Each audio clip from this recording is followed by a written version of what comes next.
Thank you very much, Dr. Craig. We now invite Mr. Aliyev for his 12-minute first rebuttal. Thank you, Dr. Craig, for that engaging response. And you're obviously a man of humor yourself. Chris Lam?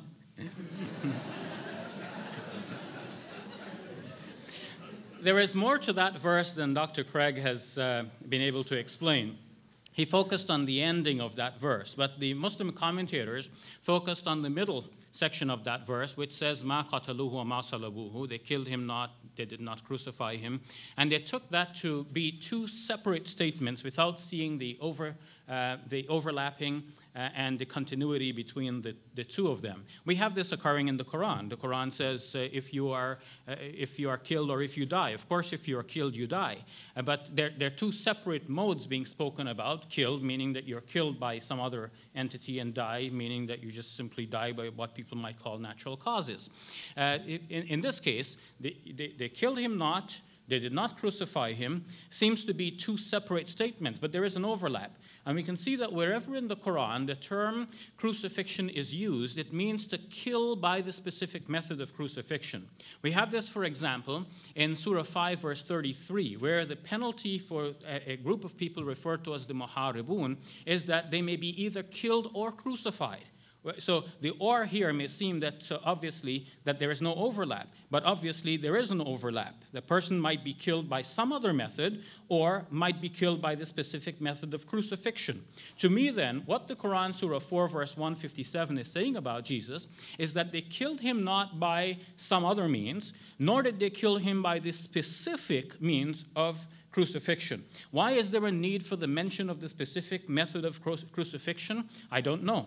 But there could be some interesting possibilities. It could be because there is a Jewish method of killing blasphemers, stoning, and there is the Roman method of killing criminals, crucifixion. The Quran could be saying that the Jews, even though they boasted that they killed Jesus, they neither killed him by their means, nor did they, as a matter of fact, crucify him, because after all, crucifixion is not their method. Or it could be just simply to say that they did not kill him, and responding already to the suggestion in their minds, but didn't we crucify him?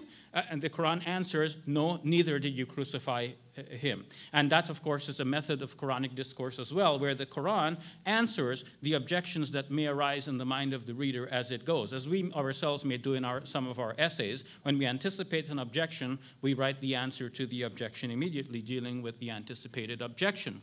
So in short, I don't have to be a Christ Muslim to have that interpretation, but as I said, there's a variety of interpretations offered for this verse, and it would have been binding on me had we had a clear interpretation of this verse attributed to the Prophet Muhammad himself, because he's the primary commentator on the Quran. The farthest back we can go with this is attributions to Ibn Abbas, who, though being an important commentator, have had all kinds of conflicting opinions attributed to him. A positive point and also its negation. So one has to be careful in taking these attributions. In any case, after all, he may have explained certain things based on his own knowledge or based on what he received from informers of Jewish and Christian origins, and in that case, it's not necessary that Muslims should adhere to those interpretations. So much for the interpretation of the Quran. What about the fact of crucifixion? Of course, what Dr. Craig is stressing is that Jesus died by crucifixion, and that this is attested widely by historians. Let me step back for a moment and say something about his 5 so-called facts. Now, after his debate with Gerd Ludemann, Robert Gundry complained that Dr. Craig should not call these facts. He means that these are propositions and purported facts. And he accepted the correction, but it looks like we're back where we started, Dr. Craig. They're not facts, they're your contentions. What about the fact that Jesus died by crucifixion? Well, the scholars who say that Jesus died by crucifixion accept that as a fact because we presuppose that anyone who was alive 2,000 years ago is by now dead. And if he's missing, well, then he's presumed dead. The scholars that we're dealing with are just simply presuming that Jesus died and that's the end of it. if we would have the number of scholars agreeing that Jesus was crucified and died by the method, agreeing that Jesus also resurrected from the dead, that's a different matter. And that brings me to another point about Dr. Craig's facts. What he does is that he borrows what some scholars said about one fact and what some scholars said about the other fact, and then he tells us that the majority of scholars, but they're not the same majority of scholars. You may have a situation where within certain conservative or evangelical circles, you have a large number of scholars still holding to the fact of the resurrection of Jesus, or to the belief in the resurrection of Jesus. And they would cull together a number of facts that they think support that final conclusion, including the fact that he died by crucifixion, the tomb was empty and discovered empty, he appeared to his disciples, and so on. But on the other hand, if you mention, for example, Michael Grant, as Dr. Craig has mentioned in support of one of his facts, we'll find that the same scholar does not hold to the fact that Jesus resurrected from the dead, and he thinks that Jesus also already preconditioned his disciples in such a way that after his event of the crucifixion, they naturally believed that they were seeing Jesus, not that Jesus actually appeared to them. So the same scholar, agreeing to one of these facts, actually disagrees with the other. In a similar way, he cited Gerd Ludemann as attesting to the fact that Jesus appeared to his disciples. But for Gerd Ludemann, these appearances were not of Jesus actually appearing to his disciples, but of his disciples thinking that they were seeing Jesus, but in fact hallucinating. We cannot take these scholars and say that these 5 facts are agreed on by the majority of scholars, because it's not the same majority. Some scholars hold to this fact, and some scholars hold to the other fact, but not to that one. And so what the scholars are doing is that they're looking at the divergent information that I spoke to you about in my opening speech, and they're asking, what of this could really be true? What has to go, and what can remain? So some shave off some parts of it which they think are totally unacceptable, like, for example, Matthew's depiction of the dead coming back to life.